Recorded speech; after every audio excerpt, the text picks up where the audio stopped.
My character is like Ducky Dale from Pretty and Pink meets Juno, and they have a weird baby. Like, yeah, let me see. Yeah. With little Scott Pilgrim.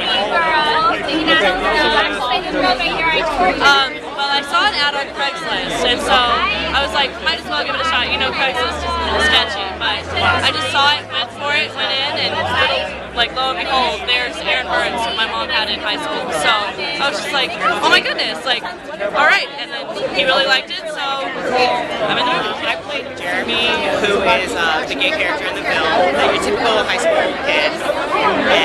And that's basically How did you get involved? actually there was an open casting call, and I went and had an audition, and I got the role.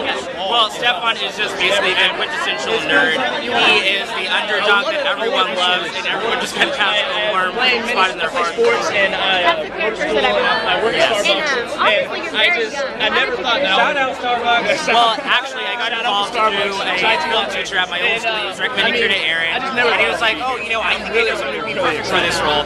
So he called me, and he was like, would you be up for it? I said, yeah, sure, because, you know, I never acted before. And I went in the next day, did a full reading, and I added it. The biggest opportunity of my life. And I hope this skyrockets into the next Are you excited about filming a movie? You know, actually, I wasn't really that nervous. I kind of went in knowing that there weren't really any expectations, and I could just, you know, kind of dive in head first and just, you know, go with it. And Aaron was definitely very helpful with, you know, helping me. I was never an actor before, and I just grown so much from it. So. And is acting something that you like to do now that you have that pride of I definitely love to do it, and you know, if anything else came up, I would definitely be all in. So. Can you tell me a little about your character in this movie? Oh, yeah, I play Matt Miyamoto, Blacktino. He's, best way to describe it, he's a guy with a little bit more self-confidence and self-awareness. And what I've been telling a lot of people is everybody knew Matt in high school. He was that kind of kid where you couldn't tell if he was totally with it or just totally against it. And chances are, if you say you didn't know Matt, you probably were Matt. And what about you? What were you like in high school?